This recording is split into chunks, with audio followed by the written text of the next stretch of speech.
नमस्कार आसंतु आज रस्किन बॉन्डकर गोटे बहुत सुंदर आउ अविश्वसनीय कहानी भितर को जिबा जार ना हेउछि ए टाइगर इन द हाउस माने घरे गोटे बाढ़।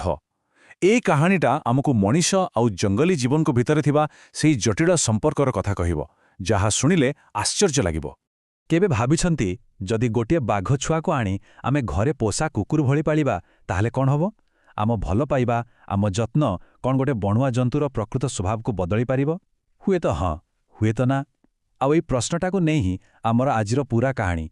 तेबे कहानीर आरंभ हेउछि टिमोथी नामक गोटे छोट बाघ छुआठारू। चालंतु देखिबा केमिति गोटे परिवार रे तार आसीबाटा एक भारी मजादार आउ आनंदर परिवेश तैयारी करिथिला। तो किए ही टिमोथी? से हेउछि गोटे छोट निरीह बाघ छुआ। लेखकंक जेजेबापा तांकु गोटे शिकार अभियान बेले तेराई जंगलर गोटे बड़ बरगछर चेर भितरे लुचिथिबार देखिले। तांकु देखि तांकर माया हेला आउ से ताकु घरकु नहीं आसिले। आउ घरे टिमोथीर परिवारटा थिला बेस अलगा। रोसैया मोहम्मद ताकु बोतल रे क्षीर पियाई बड़ करुथिले। तार पुनी दिजण सांग भी थिले। जणे हेला टोटो गोटे भारी दुष्ट मांकड़ जे सबु बेले टिमोथीर लांज टाणीबाकु चेष्टा करुथिला। आउ जणे थिला गोटे छोट बुला कुकुर छुआ जे प्रथमे प्रथमे टिमोथी को देखि टिके डरुथिला। टिके भाबंतु तो दृश्यटा गोटे बाघ घरर सोफा उपरे केमिति राजकीय ठाणी रे आराम करुछि।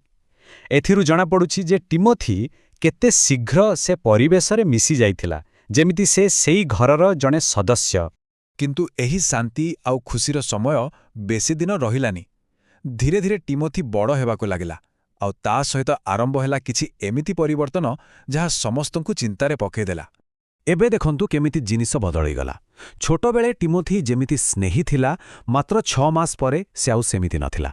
से कम मिसिबाकु लागिला। आगुरु जो लुचाकाली खेलटा मजा लागुथिला एबे सेटा शिकार भरी लागिला। से बिलेई कुकुरंक पछरे पड़िला।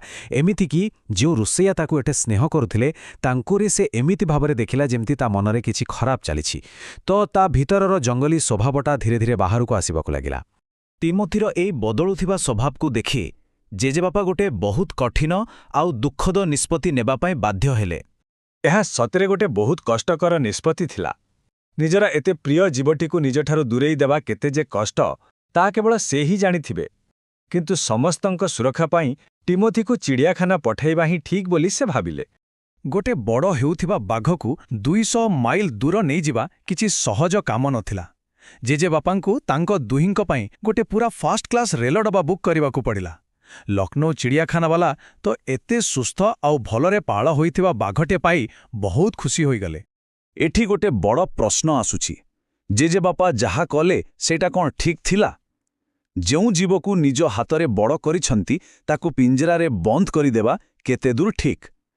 एइटा एमथि गोटे द्वंद्व जहा मनीष आउ वन्यप्राणींक संपर्कर सीमा कोन ताहा देखाए। तेबे कहानी एठी शेष हेउनी। 6 मास बीतीगला।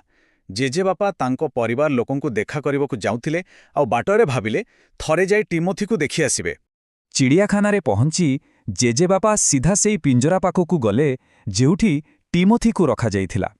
सेठी बाघटीकु देखि से बहुत खुशी रे आउ स्नेहरे डाकिले, हेलो टिमोथी। तांकर पूरा विश्वास थिला जे एइटा तांकरी टिमोथी। आओ आश्चर्यर कथा बाघटा भी जेजेबापांको डाक शुणी तांको पाखकु चली आसिला। जेजेबापा पिंजरा भितरे हाथ पुराई ता मुंडकु आउंसिले, कानकु सुरुसुरु कले आउ बाघटा भी बदलरे स्नेहरे तांको हाथकु चाटिला। ए दृश्यटा देखिले लागुथिला जेमिति केते दिन परे गोटे बहुत सुंदर मेलन हेउछि। किंतु ए खुशीर मुहूर्त बेसी समय तिष्ठि परिला नहीं। कहानीर सबुठु बड़ आउ दुखद मोड़ एबे आसिबाकु जाउथिला जहा सबुकिछि उल्टपल्ट करिदेब। जेजेबापा जेतेबेले बाघ सहित खेलुथिले जणे कर्मचारी सेठको आसी ए दृश्य देखि डरिगला। से थंगेई थंगेई कहिला, किंतु सार एटा आपणक बाघ नुहे? आउ तापरे से जाहा कहिला ताहा जेमिति जेजेबापांको उपरे वज्र पड़िला। से कहिला, आपणक बाघ टिमोथी से तो 2 मास तले निमोनिया मरी जाइछि। एई गोटिए कथा सेई मुहूर्तरे सबु खुशीकु माटीरे मिसाई देला। सत कथा हेउछि पिंजरा भितरे थिबा बाघटी टिमोथी नथिला। एइटा गोटे संपूर्ण अलगा आउ भयंकर जंगली बाघ थिला जाहाकु मात्र मासे तळे जंगलरू धरी अणा जाइथिला। जेजेबापा एक अजणा हिंस्र बाघ सहित एते समय खेलुथिले। କିନ୍ତୁ ସବୁଠାରୁ ଆଶ୍ଚର୍ଯ୍ୟ ଆଉ ଛାତି ଥରାଇ ଦେବା ଭଳି କଥା ହେଉଛି ଏ ସତ ଜାଣିବା ବେଳେ ବି ସେଇ ଅଜଣା ବିପଜ୍ଜନକ ବାଘଟା ଶାନ୍ତ ହୋଇ ଜେଜେବାପାଙ୍କ ହାତକୁ ସ୍ନେହରେ ଚାଟୁଥିଲା। ଏହି ଦୃଶ୍ୟଟା ଯେତିକି ସୁନ୍ଦର ଥିଲା, ଭାବିଲେ ସେତିକି ହିଁ ଭୟଙ୍କର। କ'ଣ ହୋଇଥିବ ଭାବନ୍ତୁ ତା ଜେଜେବାପାଙ୍କ ମନର ଅବସ୍ଥା। ତାଙ୍କ ହୃଦୟ ଯେମିତି ପୁରା ଭାଙ୍ଗିଗଲା। ସେ ବହୁତ ଧୀରେ, ବହୁତ ସାବଧାନରେ ନିଜ ହାତକୁ ପିଞ୍ଜରା ଭିତରୁ କାଢ଼ି ଆଣିଲେ, ଆଉ ଶେଷଥର ପାଇଁ ସେ ଅଜଣା ବାଘର ମୁହଁ ପାଖକୁ ଯାଇ ଏକଦମ ଧୀର ସ୍ୱରରେ, ଭରା ଦୁଃଖରେ କହିଲେ, ଗୁଡ୍ ନାଇଟ୍ ଷ୍ଟିମେଥି, ଆଉ ସେଠୁ ଚୁପଚାପ ବାହାରି ଆସିଲେ। ତେବେ ଏହି କାହାଣୀ ଆମ ପାଇଁ ଅନେକ ପ୍ରଶ୍ନ ଛାଡ଼ିଯାଉଛି। ଏହାର ମୁଖ୍ୟ ବାର୍ତ୍ତା କ'ଣ ହୋଇପାରେ? ଏହା କ'ଣ କହୁଛି ଯେ ଆମେ ଯେତେ ଚେଷ୍ଟା କଲେ ବି ବଣୁଆ ଜୀବର ପ୍ରକୃତିକୁ ବଦଳାଇ ପାରିବାନି? ନା ଏହା ଭଲ ପାଇବା, ବିଚ୍ଛେଦ ଆଉ ସ୍ମୃତିର ଏକ କରୁଣ କାହାଣୀ? ଏହି କାହାଣୀ ଆମକୁ ମଣିଷ ଆଉ ପ୍ରକୃତି ଭିତରେ ଥିବା ସମ୍ପର୍କ ବିଷୟରେ ଆଉ ଟିକେ ଗଭୀର ଭାବରେ ଚିନ୍ତା କରିବା ପାଇଁ ବାଧ୍ୟ କରେ।